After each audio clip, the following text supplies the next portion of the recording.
गुणनखंड कक्षा 8 का टॉपिक है गुणनखंड और इसके बारे में हम देखते हैं। गुणनखंड पढ़ने से पहले हम गुणज के बारे में थोड़ा सा देख लेते हैं। गुणज क्या होता है?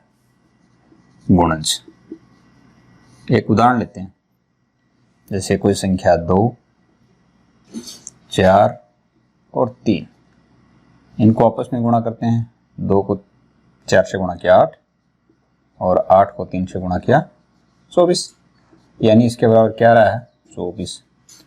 गुणज गुणज गुणा करने से जो जन्म लेता है उसे क्या कहते हैं? गुणज। अर्थात गुणा करने पर उत्पन्न होने वाली संख्याओं को क्या कहते हैं? हम गुणज। जैसे हम 2 गुणा 4 गुणा 3 को गुणा किया आपस में, तो हमारे पास क्या संख्या है? 24। तो 24 क्या हो गया? 2, 4 और 3 का क्या है? गुणज। इसी प्रकार से 1 गुणा 6, तो 1 गुणा 6 से जो उत्पन्न हुई संख्या वो क्या है? 6।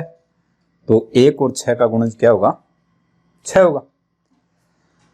तो गुणज क्या होता है? जब संख्याओं को गुणा करते हैं तो उससे उत्पन्न होने वाली जो संख्याएं होती हैं उनको क्या कहते हैं? गुणज। अब गुणज हमने पढ़ लिया। अब एक उदाहरण पे हम चर्चा करते हैं। जैसे 24 ही लिया था हमने। 24 को हम इस प्रकार से लिख सकते हैं, 1 गुणा 24। 24 को हम इस प्रकार से भी लिख सकते हैं, 2 गुणा 12। इसको हम इस प्रकार से भी लिख सकते हैं, 3 गुणा 8। इसको हम ये भी लिख सकते हैं, 4 गुणा 6। यानी 24 के यदि हम विभाजन करें तो हमें ये संख्याएं प्राप्त होती हैं। 1 प्राप्त हुआ है, 24 प्राप्त हुआ है, 2 प्राप्त हुआ है, 12 प्राप्त हुआ है, 3 प्राप्त हुआ है, 8 प्राप्त हुआ है, 4 प्राप्त हुआ है और 6 प्राप्त होता है। तो इनको हम यदि सीक्वेंस में रखें तो 1, 2, 3, 4, 6, 8, 12 और 24। ये 24 के टुकड़े हैं, सारे के सारे क्या हैं? 24 के टुकड़े हैं। तो खंड का मतलब क्या होता है? टुकड़ा। तो गुणनखंड का मतलब क्या होगा कि किसी संख्या के गुणात्मक रूप से टुकड़े क्या कहलाते हैं? गुणनखंड। क्या कहलाते हैं? गुणनखंड। अब हम प्राकृत संख्याओं के गुणनखंड कैसे करते हैं? हालांकि 24 प्राकृत संख्या ही है, इनको हम प्रकृति में वस्तुओं को गिनने में काम में लेते हैं। वे सब प्राकृत संख्याएं होती हैं जो 1 से स्टार्ट होकर के अनंत तक जाती हैं। तो 24 के गुणनखंड हमने कर लिए। 1 हो गया, 2 हो गए, 3 हो गए, 4 हो गए, 6 हो गए, 8, 12, 24। ये सब क्या है? 24 के गुणनखंड है। इसी प्रकार से हम 30 के गुणनखंड करके देखें तो 30 के गुणनखंड क्या हो सकते हैं? 1 गुणा 30, 2 गुणा 15, 3 गुणा 10 और 3 गुणा 2 गुणा 5। ये भी तो हो सकते हैं। यानी 3 गुणा 6 और 6 30। इसी प्रकार से 6 गुणा 5। तो हम 30 के गुणनखंड क्या कर सकते हैं? 1, 2, 3, 6 और 5। ये सब क्या है? 15, 10 और 30। ये सब क्या है? 30 के गुणनखंड है। एक बात देखो इन दोनों उदाहरणों में, एक इसमें भी आया हुआ है, एक इसमें भी आया हुआ है। यानी कोई भी संख्या हो उसमें एक गुणनखंड होता है सार्वभौमिक रूप से। एक संख्या 1 है, वो किसी भी संख्या का सार्वभौमिक गुणनखंड होता है। और एक वो खुद की संख्या, स्वयं जो संख्या है वो भी उसके एक गुणनखंड होती है। जैसे 24 का गुणनखंड है 24 1 और इधर 30 का गुणनखंड है तो वो 30 एक सार्वगुणनखंड है। तो इन संख्याओं को हम सामान्यतः 1 को तो लिखते ही नहीं है, विशेष जरूरत न पड़े तब तक, और उस संख्या को कोई हम विशेष जरूरत न पड़े तब तक नहीं लिखते हैं जिसके वो गुणनखंड है। अब गुणनखंड निकालने की विधि, बीजीय व्यंजकों के गुणनखंड निकालने की विधि क्या है? तो आज हम 2 विधियों की चर्चा करेंगे। इसमें पहली है सार्वगुणनखंड विधि और दूसरी है पुनः समूहन विधि। आज हम पढ़ते हैं सार्वगुणनखंड विधि। एक उदाहरण लेते हैं 2x + 4। अब देखो इसमें दो संख्याएं, एक तो 2x है और एक 4 है। अब इनके गुणनखंड करें, इसके गुणनखंड करें पहले तो 2x के, तो इसको हम 2 × x लिख सकते हैं, प्लस का चिन्ह है, प्लस का चिन्ह।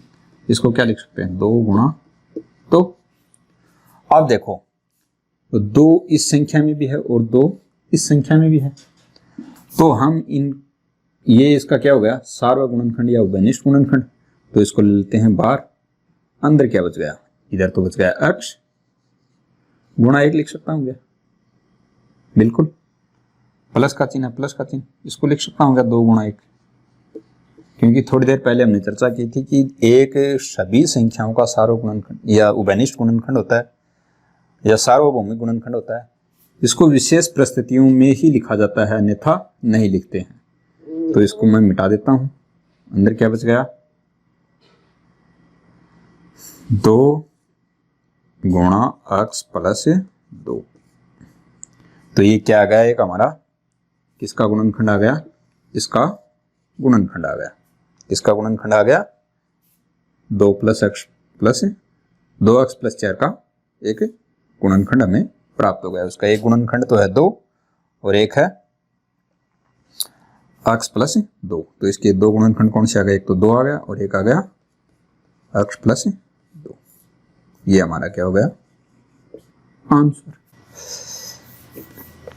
तो हम पढ़ते हैं पुनः समूहन विधि द्वारा गुणनखंड करना।